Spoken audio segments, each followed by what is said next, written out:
1985, I went to Rome, Italy to direct Klaus Kinski in a movie I wrote. Klaus Kinski, Nosferatu the Vampire, Fitzcarraldo, Gary the Wrath of God, all those great Herzog movies. I was going to get to direct Kinski. There is no director in the world, not for me, who can say, do it. He hated directors, hated them. I called his agent, Walter Kohner. Walter, I'd like to go up to San Francisco and meet Mr. Kinski. Oh, he said. Well, have you read this month's issue of Playboy magazine? There's an interview with Mr. Kinski. Perhaps you should read that. So I read the Kinski interview in Playboy magazine. I was in big trouble. This is what makes me allergic to directors. You know, like telling me how to die.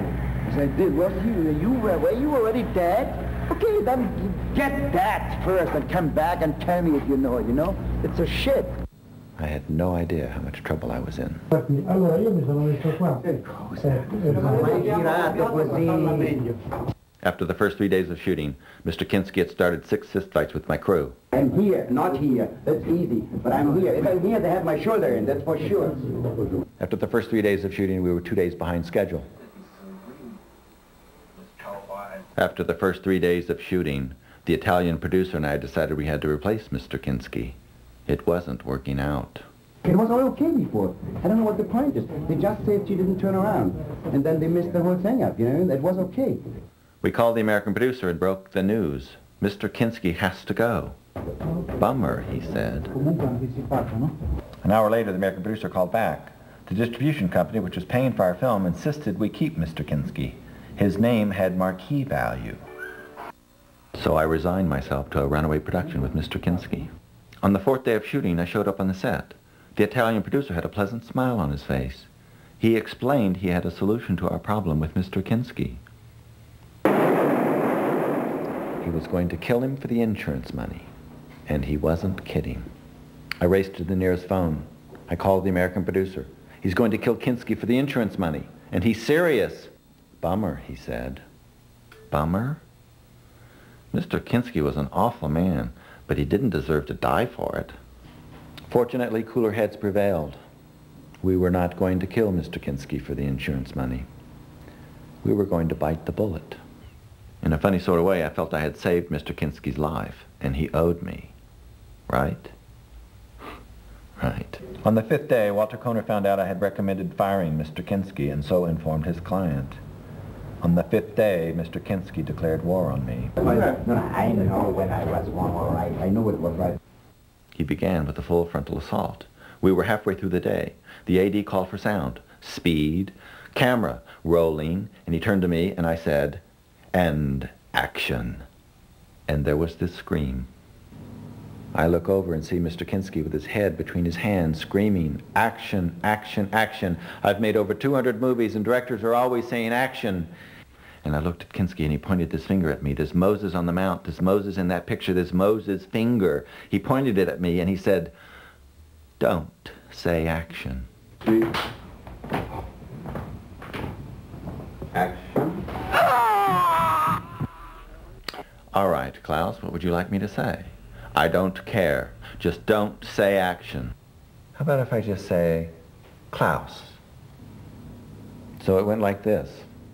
Roll sound, speed, roll camera, rolling, and Klaus, and the scene began.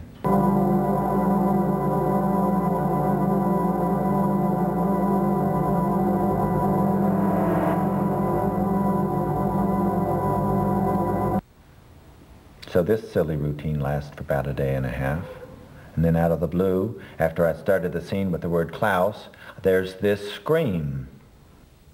I look over and there's Klaus with his head between his hands, looking up, screaming, "Klaus, Klaus, Klaus, all my life. Directors have called Klaus." A lot of people who say, I respect the director, I listen to him. What? To what? To what? What, do you want to teach me to breathe or what? I'm not blind, I don't need a dog to cross the street. What the fuck does all this mean? I remembered from the Playboy interview with Mr. Kinski that he was famous for getting rid of directors. After a while, it just wasn't worth it. They'd walk. I was determined this wasn't going to happen to me. This was my film. I would outlast him. So I say to Mr. Kinski, if I don't say Klaus to start the scene, what would you suggest I say? And he says, say nothing. I'll start when I'm ready. Director is already very suspicious, you know what I mean? At this point, my crew begins whispering in my ear, one by one, 3 or 4 times a day. David, please, kill Mr. Kinski. Please, kill Mr. Kinski. Please, kill Mr. Kinski.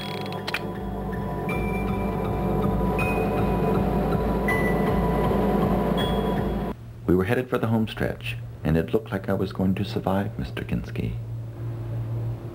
But the little prick wasn't finished with me yet. Everything's going along fine. We're shooting this scene. It ends, and I say the only word left to me as the director. I say, cut. And there's this scream. I look over, and there he is with his head between his hands, looking up, screaming, cut, cut, cut. I've made over 200 movies, and directors are always saying cut. And he points that Moses finger at me, and he says, don't say cut.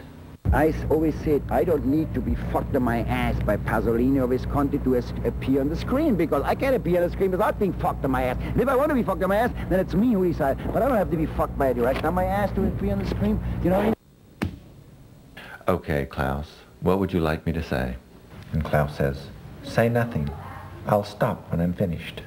My crew implores me, no longer whispering in my ear, but muttering out loud within earshot of the monster himself, please, kill Mr. Kinski. But I wasn't going to kill Mr. Kinski, even if I wanted to. I couldn't even wish him dead. I needed the bastard to finish my movie.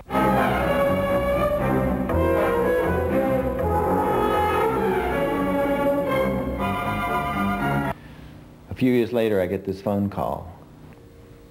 Mr. Kinski had died, and they quoted me in his obituary, confirming that he had a reputation as being difficult with directors. At first I felt awful. You die and your obituary should list your accomplishments. And here I was trashing the man.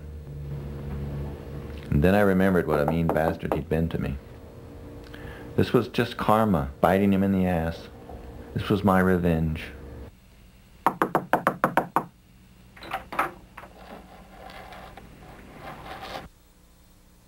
I came to see about the vacant apartment. It's been rented.